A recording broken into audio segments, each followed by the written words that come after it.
ఈరోజు మనం ఉలవచారు గురించి మాట్లాడుకుందాం. ఉలవచారు అంటే మన డైట్కి సంబంధించి కానవసరం లేదు. మామూలుగా ఆంధ్రాలో ఉలవచారు అంటే బాగా ఫేమస్. ముఖ్యంగా కృష్ణా జిల్లా, గుంటూరు జిల్లా వాళ్ళు పడి చచ్చిపోతారు ఉలవచారు అంటే.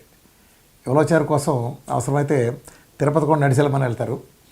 ఇప్పుడు మన అమెరికాలో ఉండే మన కృష్ణా, గుంటూరు జిల్లా వాళ్ళు ముఖ్యంగా వీళ్ళంతా ఇక్కడి నుంచి తీసుకెళ్లే ప్రతి ప్యాకేజీలోనూ ఉలవచారు కంపల్సరీగా ఉంటుంది. నిజానికి ఇవాళ మనకు దొరికే ఉలవచారుకి ఒకప్పుడు మేము చిన్నప్పుడు విలేజ్లో దొరికే ఉలవచారు రెండు ఒకటేనంటే నిస్సందేహంగా రెండు ఒకటి కానే కాదు. ఒకప్పుడు ఉలవచారు ఎలా కాసేవాళ్ళు అంటే ఉలవల్ని ఒక మట్టి కొండలో పెట్టేవాళ్ళం. ఒక గొయ్యి తీసేవాళ్ళు, ఒక పెద్ద గొయ్యి భూమిలో మన దొడ్లో వాము దొడ్లో కానీ అక్కడ ఒక గొయ్యి తీసి ఆ గోతులో ఒక మట్టి కొండ పెట్టేవాడు. మట్టి కొండలో కొద్దిగా ఉలవలో మిగిలినంత ఫుల్గా నీళ్లు పోసేవాడు. నీళ్లు పోసి మట్టి కొండ మూత ఉంటుంది కదా, దాన్ని బోర్లా తిప్పి పైన పెట్టేసేవాడు. పైన పెట్టేసి ఆ పక్కన ఈ పిడకలు కానీ లేదా ఈ తాటి మట్టలు కానీ కొన్ని ఊకలాంటి లేదా ఇలాంటివన్నీ వేసి దాంట్లో దాన్ని పూడి చేసేవాళ్ళం. దాని చుట్టూతా ముఖ్యంగా కొంత గెడ్డు చుట్టేవాళ్ళం. గెడ్డు చుట్టి దాన్ని కొంచెం అంటించేవాళ్ళం. అంటించేసి పైన మళ్ళీ మట్టి కప్పేసేవాడు. కప్పేస్తే ఇక అది సన్న సెగన దాదాపు ఒక 14-15 గంటలు లేదా ఒక్కోసారి అయితే 17-18 గంటలు ఉంచేవాళ్ళం. అంతసేపు పాటు దాన్ని వదిలేసేవాళ్ళం. ఆ భూమిలోంచి సన్నగా పొగలు వస్తూ ఉండేవి.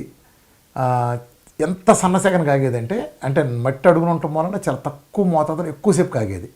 కుండ నిండా నీళ్లు పోసేవాళ్ళం కదా, అలా ఆవిరైపోయి చివరికి కొద్దిగా మిగిలి.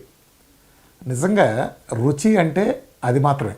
దానికోసం ఏంటంటే ఆఖరి కోరికంటే తాగి చచ్చిపోవచ్చు అలా ఉండే. ఆ వాసన వేరు. ఆ కుండ బయట తీసిన తర్వాత ఆ ఉలవచారు కోసం పెద్ద కుస్తీ పోటీలు, పెద్ద కాంపిటీషన్లు ఉండేవి. కాకపోతే ఎక్కువ మంది ఇళ్ళలో వేసేవాళ్ళు కాబట్టి ఎడ్లు బాగా ఉండేవి. ముఖ్యంగా ఎడ్లు అది ఉండేవాళ్ళు బాగా పడేవాళ్ళు. ఆ ఉలవచారుకు వచ్చిన రుచిలో ఇవాళ నన్ను అడిగితే 100 కూడా ఇవాళ లేదు. అప్పుడు అది ఎంత సహజంగా అన్ని గంటల పాటు కాగేది కాబట్టి రుచి వచ్చింది. ఎందుకు అన్ని గంటల పాటు కాశారు, ఎందుకు మట్టి కుండ కాశారు? ఆ రోజుల్లో స్టీల్ కానీ లేదా ఇలాంటివి లేవా? బయట పెట్టి మంట వేయడానికి పుల్లలు లేవా అంటే మనకంటే 100 రెట్లు ఎక్కువ ఉన్నాయి.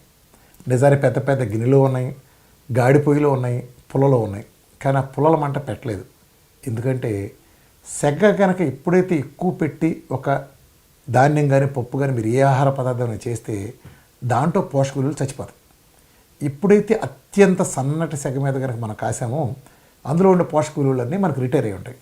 సన్నగా ఎక్కువసేపు సేమ్ ఒక పంట పండేటప్పుడు దీర్ఘకాలం పండిన పంటకి షార్ట్ పీరియడ్లో హై ఈల్డ్ వచ్చిన దానికి ఎంత తేడా ఉంటుందో అలా. ఇప్పుడు మట్టి కొండ మంచిది అని చెప్తారు. మట్టి కొండ ఎందుకు మంచిదండి? మట్టి కొండ ఆకాశం నుంచి దిగిరాలేదండి.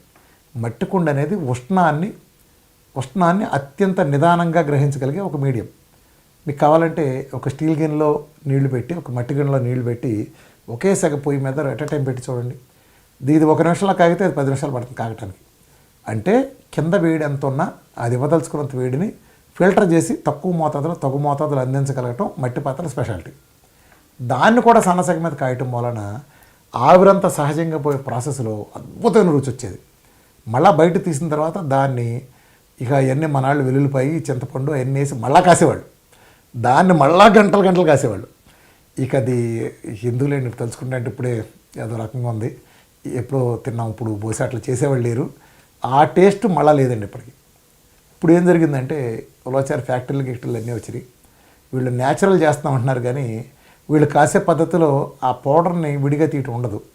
ఆ రోజుల్లో మట్టి కుండలోంచి తీసిన ఉలవలు ముఖ్యంగా ఎడ్లకు దాణా పెట్టేవాళ్ళు.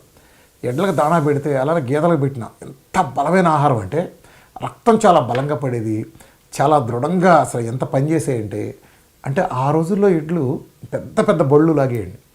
వ్యవసాయం పనులన్నీ పొద్దునుంచి సాయంత్రం వరకు కూడా చాలా వ్యవసాయం అంతా దాని మీద చేసేవాళ్ళం. ఈ ట్రాన్స్పోర్టేషన్లో చాలా ఇప్పుడు ఎడ్లు ఉండేదానికంటే కూడా అప్పుడు బలం ఉండాల్సిన అవసరం ఎక్కువ ఉండేది.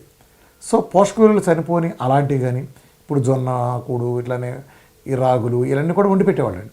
తెలగపిండి అలానే జనప కట్టేయటం ఇలాంటివన్నీ చేయటం వలన చాలా బలంగా ఆ రోజుల్లో ఎడ్లు ఎంత దృఢంగా ఉండేవి అంటే ఒక రకంగా చెప్పాలంటే ఎక్సర్సైజ్ చేసిన బాడీ బిల్డర్ ఎలా ఉండేవాడో అలా ఉండేవి. ఎందుకంటే మంచి ఆహారం తినటం అలాంటి చక్కగా పని చేయటం అంత తగినట్టు ఉండేది. సో అంత స్టామినా. అందుకే ఆ ఉలవచారు కూడా తాగిన అంత అద్భుతంగా ఉండేది. దాంట్లో కొంచెం పెరుగు మీద మేగడ గారి వెన్నపూస గారి కాంబినేషన్ వేసుకుని వేడివేడి అన్నంలో వేడివేడి ఉలవచారు పోసి తింటే నా సాయవరంగా స్వర్గం అంచునే ఉండేది. సరే ఇవాళ ఏం జరుగుతుందంటే ఈ ఉలవచారులు కంపెనీలు వచ్చినాయి, లేదా పౌడర్లు మీరు పెళ్ళిళ్ళకి వెళ్తే కూడా పెడతారు. ఇప్పుడు మీరు అంత పెళ్ళిళ్ళు ఉలవచారు చూసి పిల్లలు ఎవరన్నా తెలియక ఇదే ఉలవచారు అనే భ్రమలో మీరు ఉంటారు. ఇది బాగుందని మీరు అనుకుంటారు. అంటే ఇది ఇప్పటికి దీనిగా బాగుండొచ్చు, కానీ మేము ఒకప్పుడు అనుభవించిన స్వర్ణయుగంలో తిన్న ఆ నిదానంగా కాసిన ఉలవచారుతో పోలిస్తే ఇది అసలు ఎందుకు పనికిరాదు. ఇది పెద్దవాళ్ళందరూ తెలుసు, బహుశా పిల్లలకి అసలు తెలియదు. అట్లానే కృష్ణా జిల్లా, గుంటూరు జిల్లాలు ఇట్లా ఎక్కువ తినేవాళ్ళు తప్ప ఈ గోదావరి జిల్లా వాళ్ళకి మళ్ళీ తెలియదు.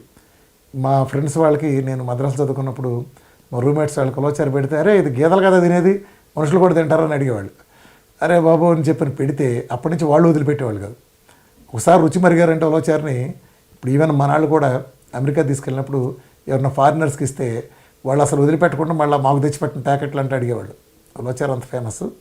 కాకపోతే ఇప్పుడు ఎవరన్నా నిజంగా రియల్ టేస్ట్లో తిందాం అనుకుంటే కొంచెం ఖర్చు అయినా మీరు పాత పద్ధతులు నేను చెప్పినట్టు మట్టి కుండలో సుదీర్ఘంగా 17-18 గంటల పాటు కాసే విధానంలో చేయించుకుని దాన్ని మీరు చక్కగా చేసుకుని యూఎస్ పట్టుకెళ్ళినా, లేదా మీరు ఏదన్నా ఫంక్షన్స్ వాడినా బాగుంటుంది. ఈ రెడీమేడ్ ఆర్డర్లు ఇచ్చేవి అంతా ఏం లేదండి. ఇవన్నీ ఏంటంటే గతి లేక ఏదో తింటాం. వీటిలో కూడా కొంతమంది క్వాలిటీ చేస్తున్నారు. ఎంత క్వాలిటీ చేసినా ఈ ప్రాసెస్ ఆ ప్రాసెస్తో పోలిస్తే డిఫరెంట్ పూర్తిగా. అంత సన్నసెగ విధానం రాదు, హై సెగలో కాసే విధానంలో రాదు. కాబట్టి మీరు ఒరిజినల్ కావాలి అని ఎప్పటికైనా అనుకునే వాళ్ళు మీరు ఎప్పటికైనా నిరభ్యంతరంగా దాంతో ట్రై చేయొచ్చు.